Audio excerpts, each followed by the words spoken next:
अस्सलाम वालेकुम, मैं हूं डॉक्टर शेख मोहम्मद सऊद। इस वक्त मौजूद अपने क्लिनिक में और आज एक अहम टॉपिक के बारे में बात करने जा रहा हूं जिसका नाम है नेज़ल पॉलिप, यानी कि नाक का गोश्त बढ़ जाना। बहुत सारे मरीज़ इसके बढ़ गए, ख़ास तौर पे हमारे शहर कराची में।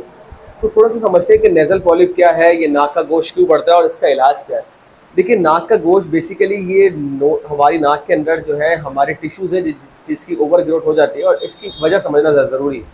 हमारी शहर कराची में डस्ट पॉल्यूशन की मिकदार बहुत ज़्यादा बढ़ चुकी है। जब ये सारा डस्ट पॉल्यूशन हमारी नाक में जाता है, क्योंकि मुस्तकिल तौर पे हमारा सांस लेने का अमल तो जारी है, तो जैसी नाक से हम बार बार इनहेल करते हैं और उसमें डस्ट धूल मट्टी जाती है, तो हमारी नाक उस धूल मट्टी को निकालने के लिए बार बार छींके पैदा करती है, स्नीजिंग होती है, जो कि ग्लोसोफेरेंजियल नर्व के जरिए होता है।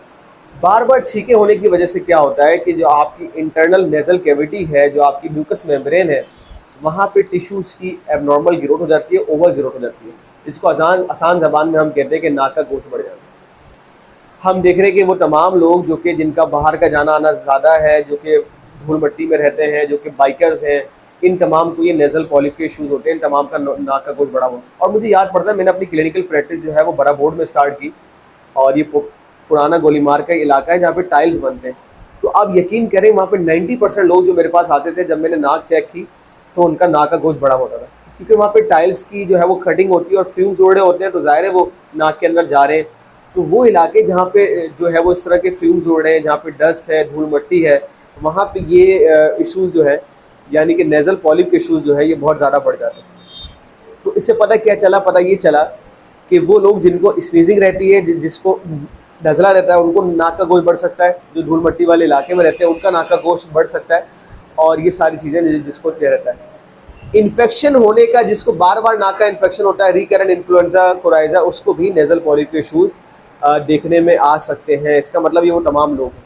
अच्छा, अब क्या करें? नाक का गोश्त तो बढ़ गया जनाब, सिम्टम क्या है? सिम्टम ये जनाब, जैसे ही आपका नाक का गोश्त बढ़ता है ना, आपको यहाँ पे ऑब्स्ट्रक्शन महसूस होती है, नाक बंद महसूस होती है, बाज़ दफ़ा ये फ्रंटल साइड पे भी आपको हेडेक महसूस होता है, नाक बंद हो जाती है, सांस नहीं ले पाता है इंसान, खर्राटे लेता है। खर्राटे क्यों लेता है? क्योंकि आप देखें, आपको यहाँ याद होगा, बचपन में एक हमारे पास पेन आता था जिसका नाम था एस्पिटेल, और हम अक्सर उसका ढक्कन खोल के ऐसे सीटी बजा देते थे। तो इससे पता क्या चला, जब सुराख छोटा हो जाता है और आप उसमें हवा डालें तो सीटी की आवाज़ आती है।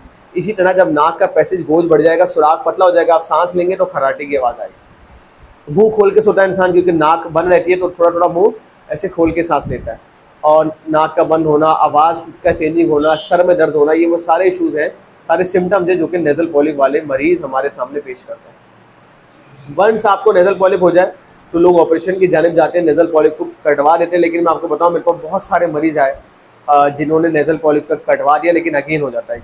नेज़ल पॉलिप का हल सिर्फ होम्योपैथिक दवाई में। एक और चीज़ मैं यहाँ पर नाम लेना चाहूँगा इसका, बिल्कुल लोग ज़ाइनोसिन इस्तेमाल कर रहे हैं बहुत ज़्यादा, और कहते हैं कि डॉक्टर साहब, मेरे पास बहुत सारे मरीज आते हैं, वो कहते हैं कि डॉक्टर साहब, हमने ज़ाइनोसिन इस्तेमाल किया, थोड़ी देर के लिए हमारी नाक खुल गई, फिर अगेन हमारी नाक बंद हो गई। तो ये ज़ाइनोसिन का इस्तेमाल बहुत खतरनाक है। ये आपकी इंटरनल झिल्ली को छील लेता है और एक्रीड कर देता है और आपकी और इंदर के इशूज़ बढ़ा देगा। अगर आपको नेज़ल पॉलिप है तो आंख बंद करके आप होम्योपैथिक डॉक्टर के पास आएँ, या मेरे नंबर स्क्रीन पर है, आप पूरी दुनिया में मुझसे रब्ता कर सकते हैं। मैं ऑनलाइन कंसल्टेंसी के ज़रिए आपको बताऊँगा कि क्या इसकी एडवांटेज है। चेक कैसे करना है? बहुत आसान है। मैंने ये पिक्चर दिखाई, नाक को इस तरह से ऊपर करें, नाक में टॉर्च मारे, इस तरह से बड़ा हुआ गोश्त आपको दिखाई देगा। बड़ा हुआ गोश्त आ गया तो मेरे नंबर पर रब्ता करें। मैं आपको ऐसी अद्वियात बताऊंगा कि जिससे आपकी नाक का गोश्त हमेशा के लिए ख़त्म हो जाएगा, बढ़ेगा नहीं, और नेचुरली होम्योपैथिक इलाज के ज़रिए आपको क्योर मिल जाएगा। वरना आपको पता है कि आप ऑपरेशन की जानिब जाएंगे।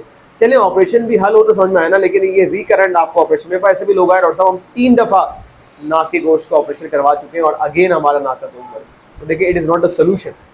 अगर आप अपने नाक के गोश्त का, नेज़ल पॉलिप का और तमाम नेज़ल इशूज़ का इलाज चाहते हैं तो मेरे पास आ सकते हैं। एक और इशू जो देखने में आता है वो आता है DNS, यानी कि डिविएटेड नेज़ल सेप्टम।